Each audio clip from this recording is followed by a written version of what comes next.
Aujourd'hui, on va tester le robot Ankarstroom. Il est juste derrière moi. Ça fait longtemps que j'en entends parler. Je l'ai enfin reçu. On va se faire des pains de campagne et même une petite brioche avec. Vous allez tout ça voir et pas mal de nouveautés niveau matériel. Allez, bonne vidéo. Il y a quelques jours, j'ai reçu le fameux robot Ankarstroom. Pourquoi ça m'intéressait? Je l'ai vu dans un salon. Je me suis dit, il faut absolument que je teste ça. On peut le brancher sur notre prise à la maison et on peut pétrir jusqu'à 5 kg de pâtes. Ça, c'est le crochet pour pétrir. Ça, c'est la petite raclette à mettre sur le côté. Et ça, on m'a conseillé plutôt pour faire les pâtes avec du beurre, de la brioche.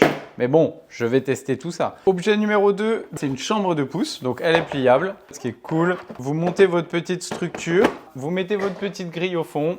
Il y a une résistance sur le fond et vous fermez. Ce qui est intéressant, c'est que dans cette boîte, on va avoir de la chaleur. Ça va être contrôlé au niveau de la température et ça, c'est le plus important. On va pouvoir régler des températures à 28 jusqu'à 30 degrés.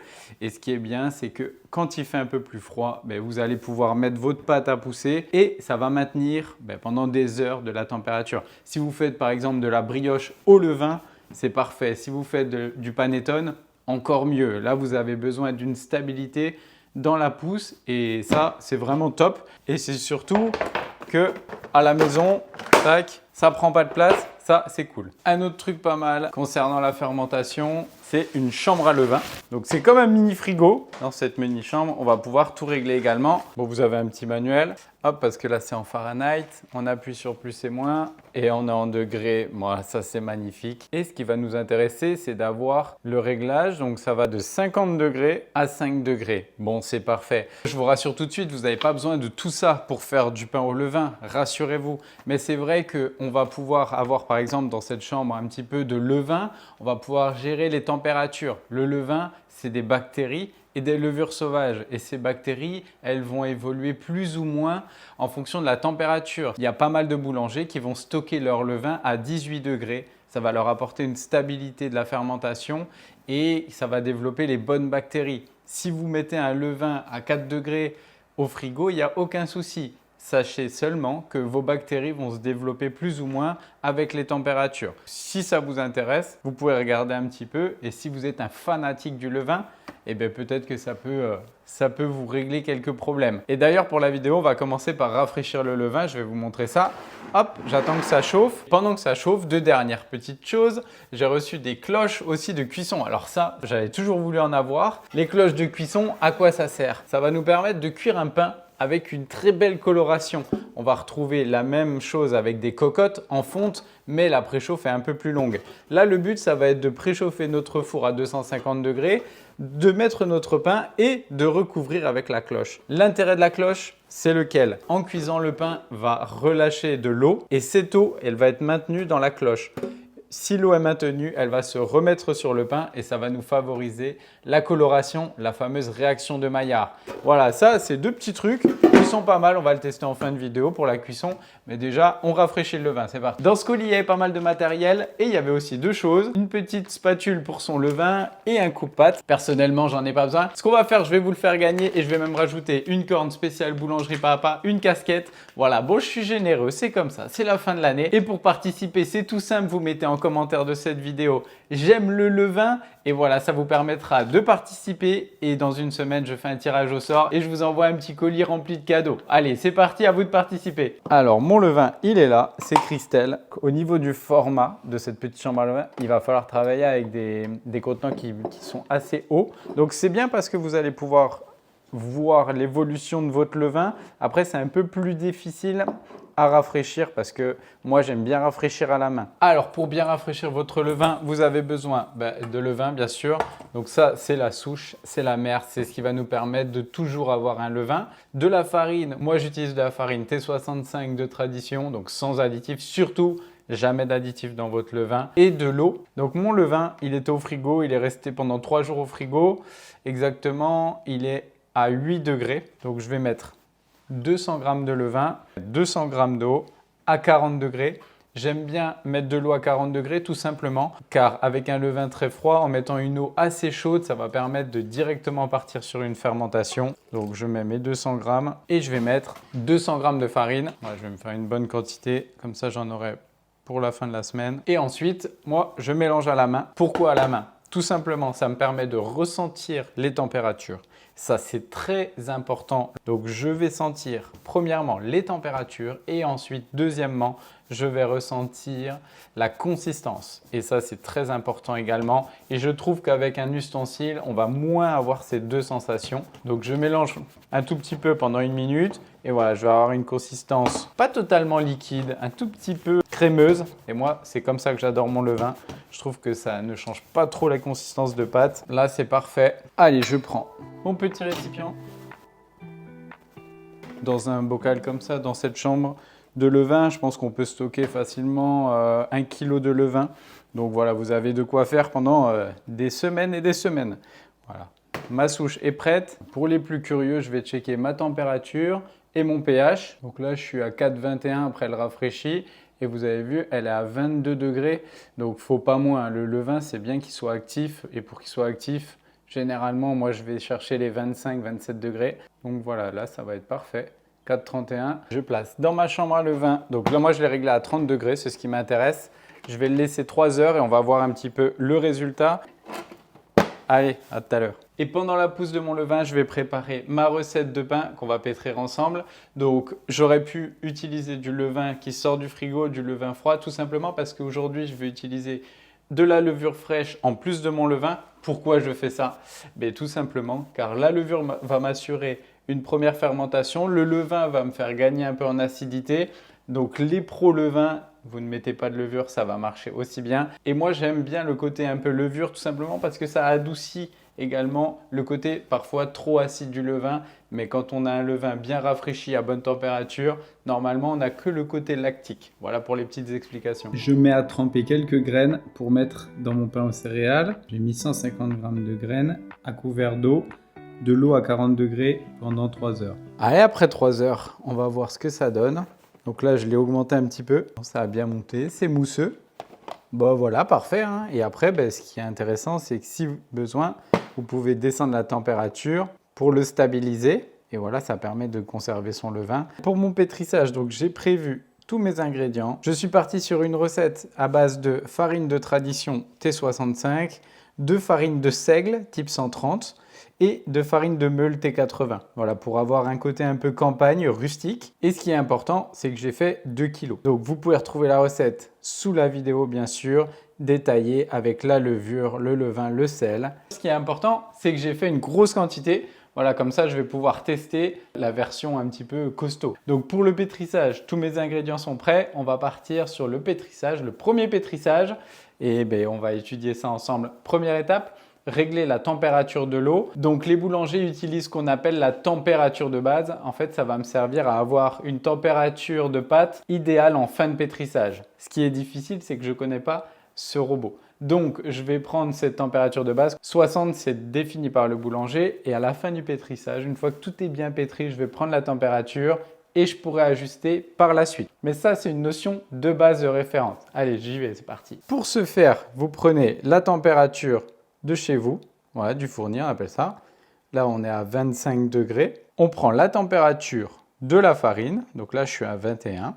Et je vais faire une soustraction toute simple. Donc, je marque ma température de base, moins ma température de l'air. Là, j'ai repris, c'était à 23. Et la température de farine, 21,3.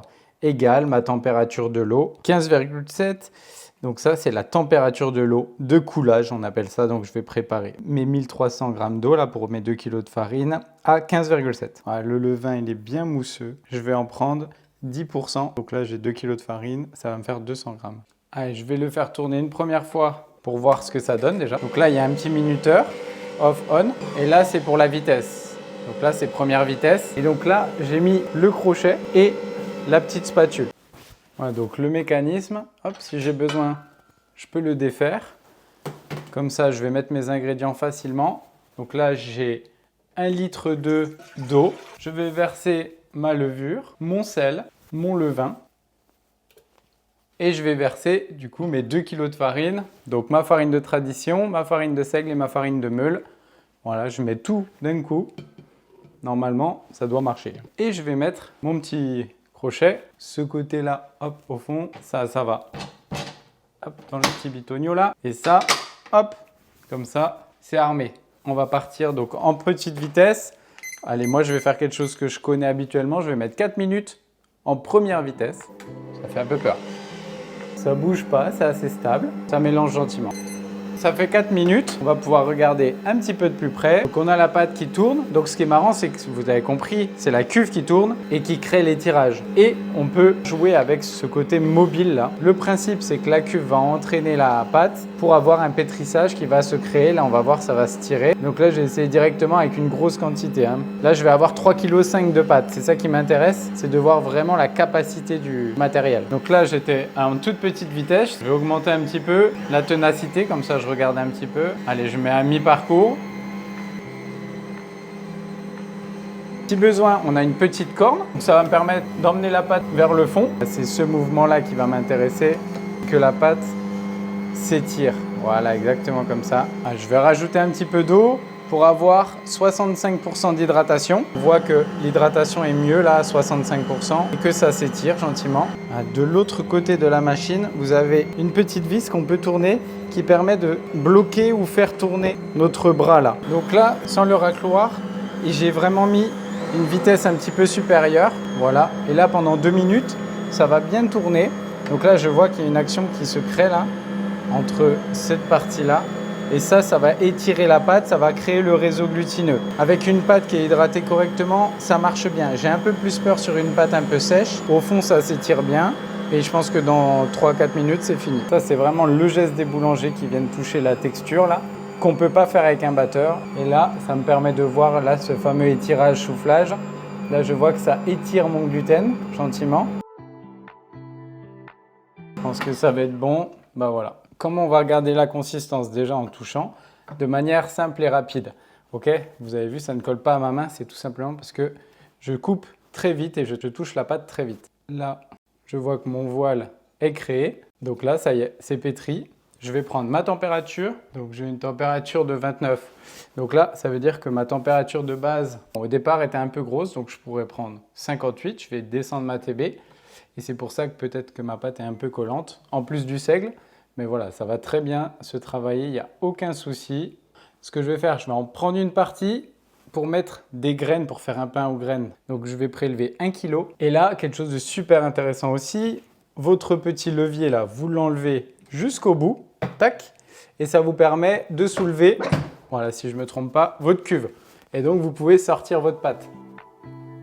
Moi, je n'ai pas besoin de ça, mais je vais vous montrer la technique. Je mets mes mains dans l'eau. Ça, c'est vraiment un truc super pratique par contre. Le pouvoir enlever la cuve comme ça, pour le nettoyage, c'est tip top. Du moment où ça s'arrête, la pâte rentre en pointage, la première phase de fermentation. Donc, je vais prélever 1 kg de pâte. Je vais rajouter 150 g de graines que j'ai fait tremper tout à l'heure.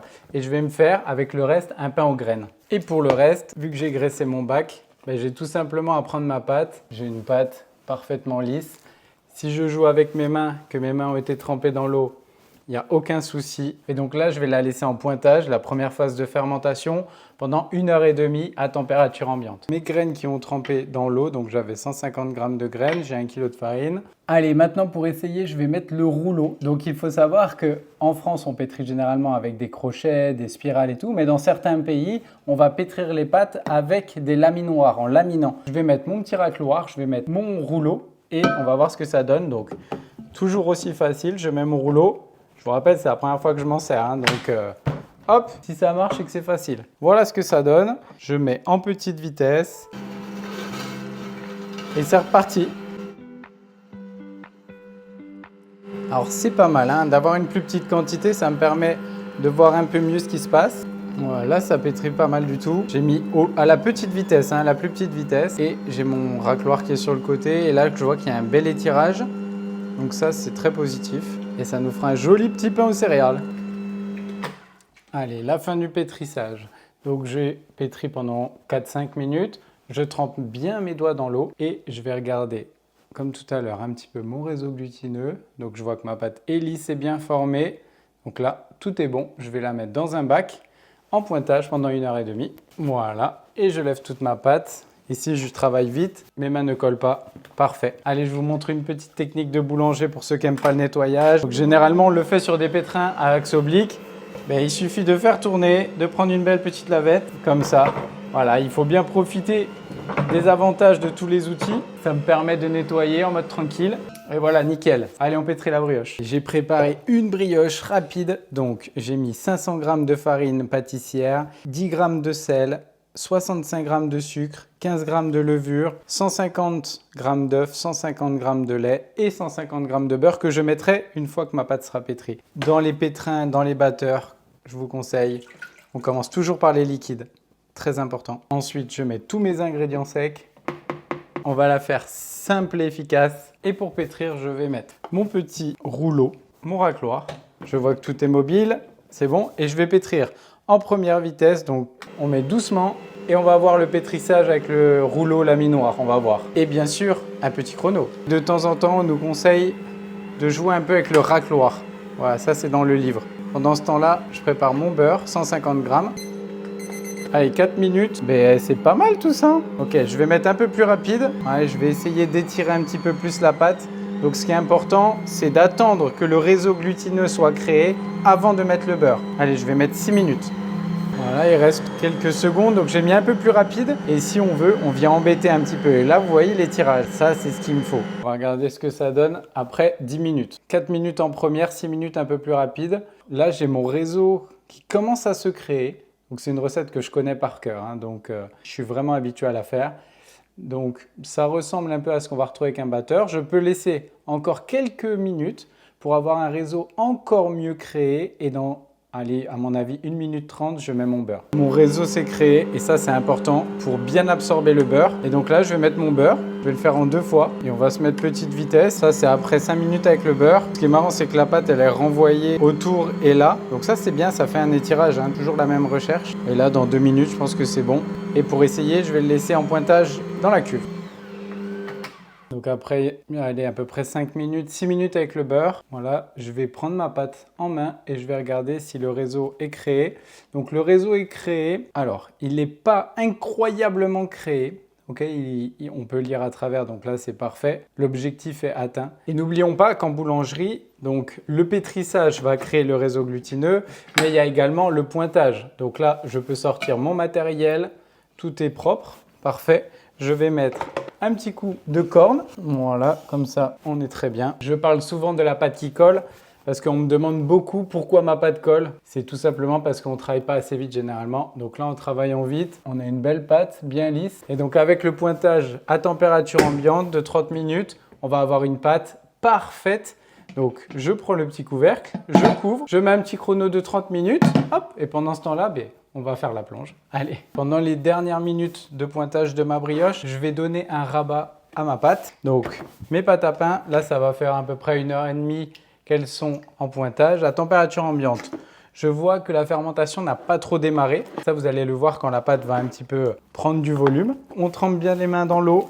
Ça, c'est le secret pour ne pas avoir une pâte qui colle. Et comme ça, voilà, je peux travailler ma pâte. Je lui donne un rabat. Donc, je lui donne de la force à nouveau. Je couvre. Comme je vois qu'il fait plus très chaud à la maison, je vais les mettre dans ma petite chambre de pouce. On va profiter d'avoir du matériel. Donc, voilà, vous prenez bien votre pâte en main. Ça va chasser un peu les gaz et ça va retendre le réseau glutineux. Bon, bah là, ma pâte, elle est parfaite. Donc, c'est la première fois que j'utilisais ces farines. Pour la suite, je sais que je pourrais mettre un petit peu plus d'eau. Voilà, ça, c'est l'avis du boulanger, s'adapter aux farines. Et bien, c'est parti, je vous montre ça. Bon, je profite d'avoir ma petite chambre réglée à 28. Comme là, la température redescend un petit peu à cette saison. Je ferme et comme ça, mes pâtes vont fermenter encore pendant 1h30 avant le façonnage à 28 degrés. Après 30 minutes de pointage, je vois que ma brioche, elle est super belle. Le réseau, il est top.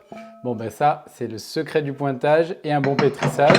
Si je veux regarder, j'en coupe une petite partie et là, j'ai tout ce qu'il me faut. J'ai un joli voile qui va retenir les gaz. Voilà, le réseau glutineux. Bon, là, c'est parfait. Petite technique, je prends un petit plat, je le graisse. Voilà, des bombes de graisse, on en trouve partout. Je prends ma brioche entre les mains, je vais faire un rabat. Donc, je vais venir travailler ma brioche de manière rapide. Et quand on travaille rapidement, notre brioche ne colle pas du tout. un petit couvercle et ma brioche va partir pour 10 heures à 4 degrés. Une bonne fermentation, c'est le secret pour avoir du goût et de la conservation. Allez, je place ça au frigo. Pour finir ma petite journée, je vais prendre un petit tapis de façonnage. Alors moi, j'aime pas trop travailler sur le métal. Donc, je prends ce petit tapis et ça me permet de faire mes pains sans que ma pâte colle. Donc, ma pâte est bien partie en fermentation. Là, c'est parfait. Je vais fariner un petit peu. Normalement, si c'est bien graissé, votre petit bac, hop, ça se défait tout seul. Et donc là, ça va être à vous d'adapter donc la taille des pâtons en fonction de vos bannetons, en fonction de comment vous voulez définir votre pain. Moi, je vais faire des pièces d'1,1 kg. En fonction de mon banneton, ça va être parfait. Si vous avez un peu de reste, vous pouvez le distribuer dans les pâtes. Je vais faire une mise en forme. Je farine un petit peu. Je vais tendre un petit peu ma pâte, chasser un petit peu les gaz. Voilà, je vais mettre de côté. Je vais faire la même opération avec mon pain aux graines. Mon pain aux graines, tout simplement, je vais le diviser en deux. Comme ça, j'aurai deux petits pains aux graines super mignons. Voilà, si besoin, vous farinez un petit peu, que votre pâte ne colle plus. Et vous essayez de travailler avec rythme, bien dynamique. Voilà, si ça colle un peu, on peut fariner. Et hop, on a nos petits pains qui sont prêts à être façonnés. Donc là, on appelle ça une mise en forme. On va les laisser pendant 10 minutes sur le plan de travail. Je vais préparer mes bannetons et on façonne. Et ils vont passer toute la nuit au frigo. Demain, on n'aura plus qu'à enfourner. Voilà, donc je prépare des petits bannetons. C'est des petites barquettes là qu'on peut trouver un petit peu partout. Voilà, je vais mettre un petit linge par-dessus. Je vais prendre un petit peu de farine dans ma boule à thé pour fariner un petit peu. Je vais prendre ma pâte, je vais la retourner. Je vais tapoter un tout petit peu. Et je vais façonner de la manière la plus facile en rabattant une première fois, une deuxième fois et une troisième fois dans le même sens. Je vais prendre la soudure, voilà ce côté, je vais le pincer et je vais transférer dans mon banneton. Tourne à gris, la soudure bien vers le dessus, c'est ce qui sera sur la sole à l'enfournement. Je vais fermer et voilà, ça va partir toute la nuit. À 4 degrés, ça va fermenter gentiment et demain, il y aura juste à enfourner. Sur le plus dur, c'est de trouver de la place au frigo. Pour les pains aux céréales, ce que je vais faire, je vais prendre des petits moules rectangulaires. Voilà, simple. Je vais bien les graisser pour éviter que ça colle demain. Et pour le façonnage, super facile. Je vais faire comme une boule pour redonner un maximum de force. Voilà, ça, c'est ma petite technique. Souvent, quand on façonne pour des petits moules à pain de mie, on va façonner un peu trop grand et du coup, ça va manquer de force. Là, j'ai une pâte qui se tient bien. Je prends mon moule, voilà, et je viens verser dedans. Et là, j'ai un pain qui va être parfait. Donc, je vais bien les couvrir. Je vais les mettre au frigo et demain matin, on enfourne ça à la première heure. C'est parti, on démarre la journée en super forme. Le premier geste des boulangers, c'est toujours le même. On va ouvrir le frigo et on va voir un petit peu comment les pâtes se sont comportées, si elles ont bien poussé. Et pour démarrer également, j'ai mis mon four à préchauffer, chaleur au bas, et j'ai mis à 250 degrés. Et j'ai placé à l'intérieur une pierre à pizza. Ok, bon, ça c'est super connu, c'est des pierres à pizza, ça vaut une trentaine d'euros. Ça permet d'avoir une super cuisson à la maison pour les pains. Alors, les pains sont là, les deux premiers campagne. Hop, ils ont bien poussé, on va les sortir après. Et les deux autres aux céréales, c'est pareil, ça a bien poussé, ça a fait une toute petite croûte. Ça va m'intéresser, ça va être super pour le développement normalement. Bon, la brioche, on voit qu'il n'en fallait pas plus, hein, avec 500 grammes. Elle a poussé au max. Vous imaginez que ça a même soulevé le couvercle, quoi. La puissance de la fermentation. Allez, on va diviser ça. Donc, l'organisation du matin. J'ai préchauffé mon four. Je vais diviser ma brioche. La brioche, je vais la mettre en cadre, boulée. Vous allez voir, ça va être super. C'est une brioche qui marche à tous les coups. Et surtout, c'est une brioche qui va pouvoir se conserver très longtemps parce qu'on va faire une grosse quantité. Et donc, voilà, en cadre, ça va être parfait. On divise ça en boules tout simplement et on met en cadre. J'ai mes 16 boules qui font environ 62-65 grammes, ça va être parfait. Je vais prendre mon cadre. C'est un cadre qui fait 24 cm sur 24. On en trouve dans tous les supermarchés. On met un tout petit peu de bombe de graisse et tout simplement, on va bouler et on va placer dans le moule. Alors, pour ma boule, je vais prendre. Donc, si j'ai des petits morceaux qui sont un peu moins esthétiques, comme cela, je vais les mettre à l'intérieur. Si je débute dans la boulangerie, ce que je peux faire, c'est pincer. Voilà, pour avoir une petite enveloppe. Et là, j'ai déjà une boule qui est presque faite. Je pose ma boule, je pose ma main et je vais tourner dans le sens inverse des aiguilles d'une montre assez rapidement. On va donner de la vitesse et en quelques secondes, hop, je vais avoir ma boule qui est bien faite. La soudure, elle est très propre et donc là, c'est parfait pour la pousse. Je vais mettre dans mon petit bac et voilà, ça va être parfait. Allez, c'est parti. Deux mains, deux boules. Il y a un temps pour papoter, il y a un temps pour envoyer. Allez, on va mettre ça à pousser dans la petite chambre de pousse. Donc, il y a quelques minutes, j'ai allumé ma petite chambre de pousse parce qu'il ne fait pas chaud là ce matin. Voilà, parfait. On va laisser pousser à 30 degrés pendant 1h30 et vous allez voir, ça va être magnifique. Allez, pour bien enfourner, donc je prépare ma petite cloche à pain. Je prépare une lame et je vais quand même regarder la température de ma pierre. Donc ça, c'est vraiment quelque chose d'assez important à la maison. Moi, j'ai toujours un petit thermomètre laser, ça vaut une dizaine d'euros. Et on va regarder la température de la pierre. 240, c'est la température à laquelle on enfourne les baguettes en boulangerie. Allez, pour mon enfournement, je vais prendre le premier pain. Donc, j'ai bien mis ma petite feuille de papier qui va glisser sur une planche qui va me permettre de poser sur ma pierre. Voilà, bon, moi, j'ai tout un matériel à la maison. J'ai fait une formation pour passer le CAP à la maison. Donc, j'ai plein de petites techniques qui vont très bien. Mon pain, il a bien démarré, il est super. Donc tout simplement, je vais verser mon pain sur ma planche. Voilà, parfait. Donc ensuite, je peux ajuster, si besoin, un petit peu de farine. Donc la farine, on m'en a parlé la semaine dernière. Pourquoi on met tout le temps de la farine? C'est juste pour faire beau. Vous n'êtes pas obligé d'en mettre. Voilà, c'est un élément de décoration. Mais il n'y a aucun besoin de mettre de la farine sur le pain. Ensuite, je vais prendre une petite lame droite. Voilà, ça s'appelle une grignette. On peut en trouver partout. Je lame d'un coup sec. Je place mon pain dans mon four, sur ma pierre et ma cloche. Et c'est parti pour une cuisson d'à peu près 20 minutes. Dans 20 minutes, on va regarder le résultat à 250. On va voir ce que ça donne. Voilà, moi, je fais tout en direct. Voilà, comme ça, vous voyez si ça marche ou si ça ne marche pas. Donc là, on a un très beau développement. On voit que le pain a très bien développé. Et pour la fin de la coloration, donc là, ça fait 20 minutes. Je vais laisser encore 15 minutes parce que c'est quand même une grosse pièce. 15 minutes à 250, voilà, pour finir ma cuisson. C'est très important de bien finir les cuissons pour avoir un pain qui est bien cuit. Donc pour ce faire, il y a deux solutions. Voilà, soit de toute façon bien laisser, là j'ai laissé 20 minutes de plus, mais c'est une très grosse pièce qui était froide, donc c'est important de bien la laisser cuire. Petite technique, si vous avez peur de vous brûler, vous prenez un chiffon, vous retournez un peu votre pain comme ça, et ensuite je le tape. Ça me sert à savoir si mon pain est bien cuit, donc là je vois qu'il est très bien cuit, aucun souci, je vais pouvoir le défourner, et voilà pour le premier pain. Point technique, quand vous sortez votre pain du four, toujours le laisser sur une grille. Tout simplement parce que le pain va refroidir et en refroidissant, il va relâcher de l'humidité et c'est ce qu'on appelle le ressuage.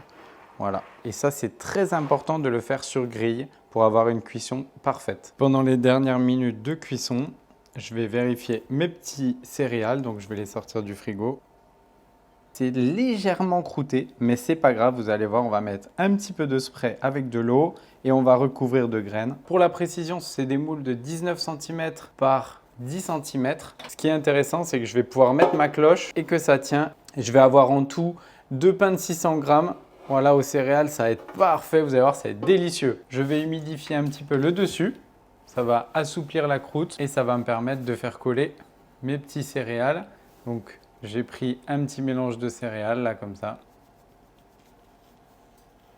Je vais prendre ma petite lame et je vais lamer d'un coup bien droit. Là, c'est pour que le pain il s'ouvre bien au milieu. Moi, je peux faire deux passages. Allez, on dépose dans le four. Allez, on met la cloche. Allez, on est parti pour 25 minutes à 250 degrés. Je profite de cette dernière cuisson pour vous montrer comment faire une dorure parfaite. Pour faire une dorure parfaite, bien sûr, il me faut des œufs. Donc, je vais commencer par casser mes œufs. Surtout sans coquille. Ensuite, je vais mettre un tout petit peu de sel. Je vais prendre un fouet. Voilà, ne mélangez jamais une dorure avec un pinceau. Ça, c'est interdit. Là, je commence à avoir une dorure qui est vraiment super. Et si je veux vraiment faire ma dorure de concours, moi, ma technique, je prends une boule à thé et je vais passer ma préparation, je vais passer ma dorure. Et comme ça va me la filtrer. Et là, je peux vous garantir que avec un pinceau, avec des poils très très fins, vous avez une dorure, elle est magique. Comme ma dorure est prête, je vais aller regarder ma brioche. Donc là, elle a bien doublé de volume, hein. Là, elle est parfaite. Et je vais mettre du sucre grain. Et je vais mettre une boule sur deux aujourd'hui, voilà. J'ai envie de changer. Allez, on va regarder le résultat après 25 minutes.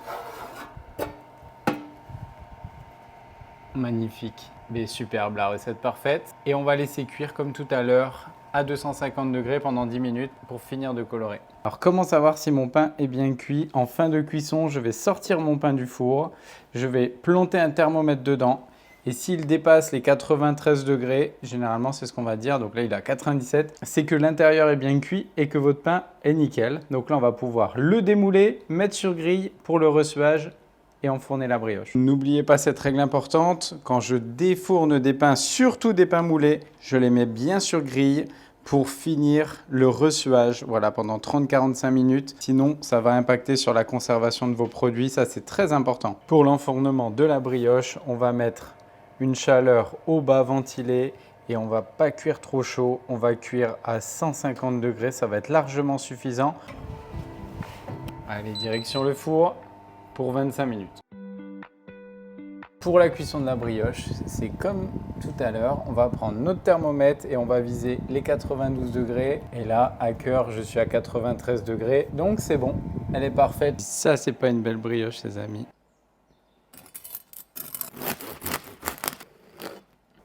Voilà, une belle mie bien croustillante. Un pain aux céréales. Allez, je vais couper une tranche sur le côté. Allez, après ces 2 jours de tournage, on va passer enfin à la récompense. Pain de campagne, trop bon. Je vous rappelle que le pain de campagne, c'est un mélange de farines qui vont apporter une rusticité. Donc là, on est 10 sur 10, franchement trop bon. Et ça avec un beurre demi-sel, ça va être magnifique, je pense, le matin. Un petit peu toasté. Pour le pain aux céréales, bon, je ne vous fais pas de dessin, ça croustille. On va avoir une mie qui est un peu plus grasse. Les graines de tournesol, elles viennent délicatement là dans la bouche, c'est excellent. Et ce qui est très intéressant avec ce genre de pain moulé, c'est que vous pouvez le couper et vous pouvez le placer au congélateur. Selon vos envies, le matin, vous en prenez une petite tranche, vous la mettez au toaster, hop, vous préparez vos tartines. Vous allez vous régaler, croyez-moi, ça c'est magnifique. Bon, et la brioche, je ne vous fais pas de dessin, ça va être un petit nuage. Un bon goût de beurre. Croquer dans un nuage, regardez ce petit réseau. Donc ça, c'est vraiment le résultat quand le pétrissage a été bien fait. On a une mie qui va être bien filante comme ça. Bon, je finis ça, je vous fais un débrief. Franchement, c'est trop bon. Pour vous faire un petit débriefing de la journée, j'ai réuni tout le matériel qui a été utilisé dans cette vidéo. Le pétrin, la petite cloche, franchement, la cloche, ça, c'était super efficace. La chambre à levain, bon, j'ai déjà reçu pas mal de messages, j'ai l'impression que ça vous intéresse. Un petit coup de cœur pour la chambre de pouce, ça fait longtemps que je la vois sur les réseaux. Je me suis dit, il faut que j'essaye et franchement, pas déçu. Concernant le robot Ankarstroom, bon, déjà, il est super beau, ça joue. Très important. Il faut bien se dire que c'est un robot multifonction. Donc, on a un bol en métal, mais on a aussi un bol avec des ustensiles pour faire des crèmes montées, etc. Une particularité également, vous pouvez enlever votre bol de mélange et vous pouvez basculer votre pétrin, votre robot. Et à ce moment-là, vous allez avoir plusieurs possibilités. Déjà, la numéro 1, vous allez avoir une prise accessoire ici pour mettre votre bol de blender. Voilà, faire vos petits jus frais du matin. Et vous avez également une prise accessoire qui est là à l'horizontale où vous allez pouvoir mettre votre hachoir, vos coupes légumes et vous allez pouvoir adapter pas mal de petits ustensiles, de petits matériels. C'est très intéressant quand on veut faire plusieurs choses et non pas seulement que du pain. Concernant le pétrissage avec le robot Ankarstroom, donc c'est un petit peu technique. Attention, méfiez-vous, si c'est vos démarrages avec du pain au levain ou de la brioche, il va falloir s'adapter, surtout en bougeant le bras du dessus. Voilà, et pouvoir comprendre ce fameux étirage-soufflage. Mais je suis sûr qu'avec la vidéo, vous allez en savoir beaucoup plus. J'espère que cette vidéo vous a plu et pour les petits curieux, tous les liens sont sous la vidéo bien sûr. Allez, à bientôt, ciao!